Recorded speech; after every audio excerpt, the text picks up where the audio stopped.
Real story of Heera Mandi. दोस्तों, क्या आप जानते हैं संजय लीला बंसाली ने हीरा मंडी वेब सीरीज में तवायफों और वेश्याओं की जो कहानी दिखाई है वो असली हकीकत का सिर्फ 10 से 20% ही है। असल में तवायफे कौन थी और कैसे इनका नाम जिस्म का धंधा करने वाली वेश्याओं से जुड़ गया, अगर जानना हो तो हमारी इस वीडियो को एंड तक जरूर से देखें। और दोस्तों, क्या आप जानते हैं कि संजय दत्त और काजोल का खानदान हीरा मंडी की तवायफों से जुड़ा हुआ है? लेकिन कैसे? इसका जवाब भी आपको हमारी आज की वीडियो में ही मिलेगा। तो चलिए वीडियो को शुरू करते हैं और हीरा मंडी की असली कहानी को जानते हैं। दोस्तों, हीरा मंडी की कहानी जानने के लिए आपको साल 1584 में जाना होगा, जब भारत में मुगलों का शासन हुआ करता था। इस समय अकबर अपने राज दरबारियों समेत फतेहपुर सीकरी को छोड़कर लाहौर में आकर बस जाता है, जिसके बाद लाहौर को मुगल सल्तनत की राजधानी बना दी जाती है। लेकिन राजा के राज दरबारी जैसे कि सेनापति, मंत्री और दूसरे राज दरबारी महल में तो रहेंगे नहीं, इसलिए अकबर इन लोगों को रहने के लिए महल के पास का इलाका दे देता था, जिसके कुछ टाइम के बाद इस इलाकों में इतने लोग रहने लगते थे कि ये एक मोहल्ला बन जाता है। और चूंकि ये मोहल्ला शाही महल के काफी पास था, इसलिए इस मोहल्ले का नाम शाही मोहल्ला रख दिया गया।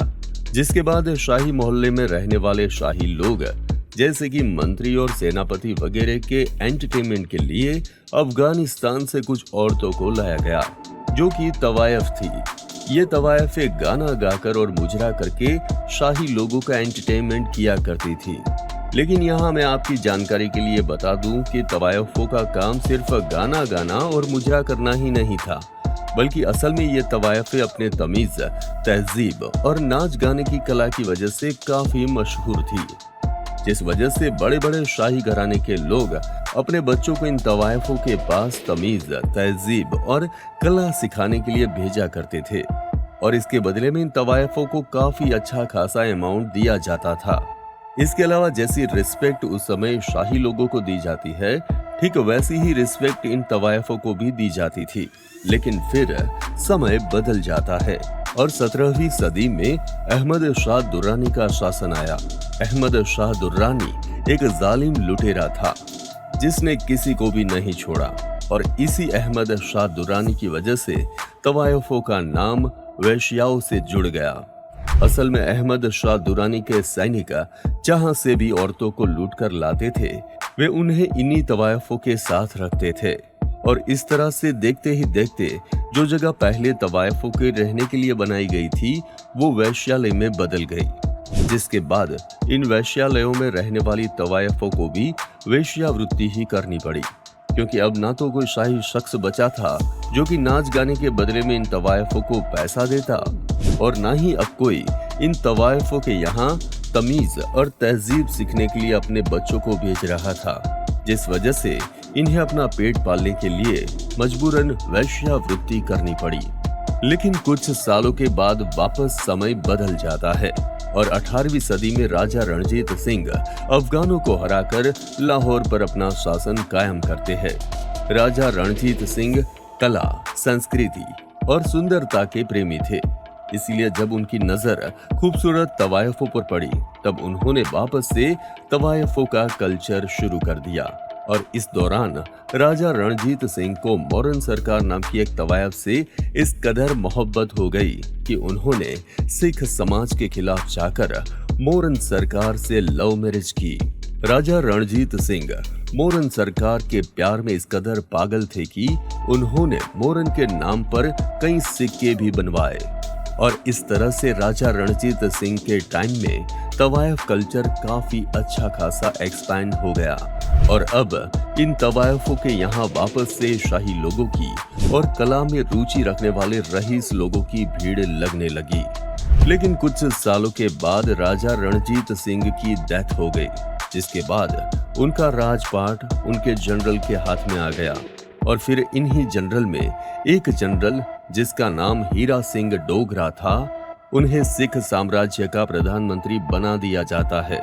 हीरा सिंह डोगरा ये नोटिस करते हैं कि तवायफों के यहाँ काफी लोगों की भीड़ लगती है, इसलिए उन्होंने उस इलाके में अनाज की मंडी खोल दी, जिसके बाद हीरा मंडी का नाम दिया गया। अब आप यहाँ कंफ्यूज मत होना, असल में तवायफों के इलाके में नीचे अनाज की मंडी लगती थी और ऊपर तवायफों की महफिल सजती थी। हालांकि दोस्तों, कुछ लोगों का यह भी मानना है कि तवायफों के इलाके में हीरे का व्यापार होने लगा था, जिस वजह से उस जगह का नाम हीरा मंडी पड़ गया। खैर, हकीकत कुछ भी हो, लेकिन सिखों के राजपाट में तवायफों को काफी अच्छा खासा सपोर्ट मिला था। हर महीने तवायफों को शाही खजाने से कुछ अमाउंट रिजर्वेशन के रूप में दिया जाता था। लेकिन फिर समय बदला और एंग्लो सिख युद्ध में सिख अंग्रेजों से हार गए और अब हीरा मंडी पर अंग्रेजों का राज हो गया। अंग्रेज सैनिक अक्सर तवायफों के साथ जोर जबरदस्ती किया करते थे, लेकिन इसके बाद भी इन तवायफों ने आजादी की लड़ाई में अपना काफी बड़ा योगदान दिया। ये तवायफे स्वतंत्रता सेनानियों की मदद करने के लिए अंग्रेजों की जासूसी किया करती थी।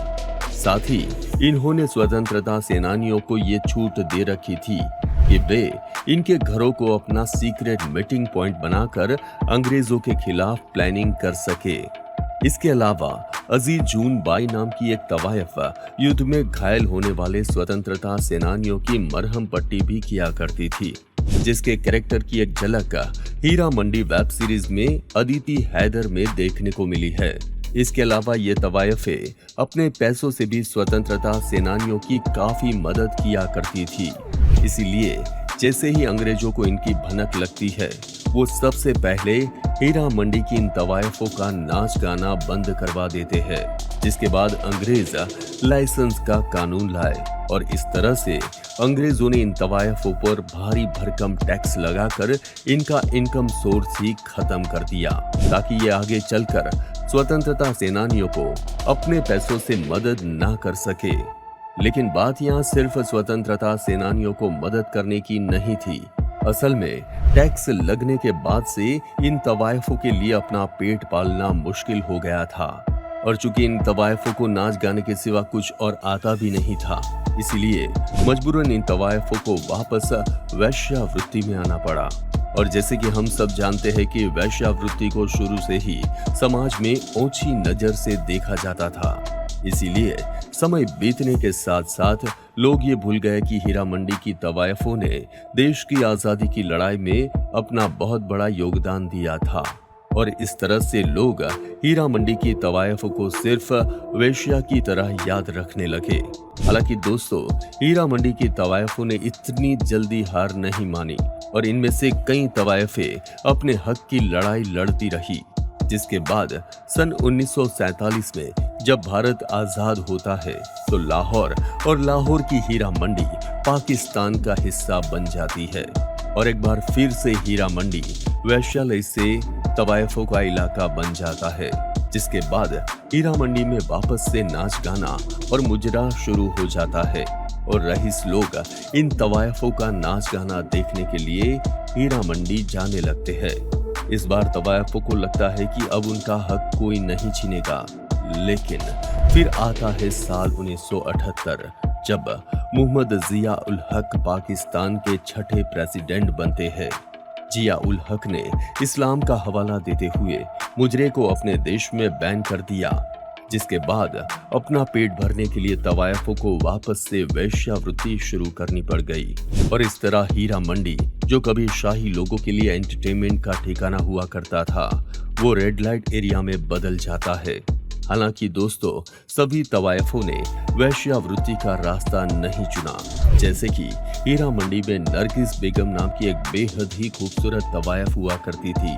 नरगिस बेगम इतनी ज्यादा खूबसूरत थी कि इन्हें फिल्मों में एज एन एक्ट्रेस काम करने के ऑफर मिलने लगे, जिसके बाद नरगिस बेगम ने इन ऑफर्स को एक्सेप्ट कर लिया और इस तरह से देखते ही देखते नरगिस बेगम पाकिस्तान की एक मशहूर एक्टर बन गई। इसके अलावा फातिमा बेगम नाम की एक तवायफ ने बॉलीवुड में मशहूर एक्ट्रेस बनने के साथ साथ first female director and screen play writer का भी काम किया।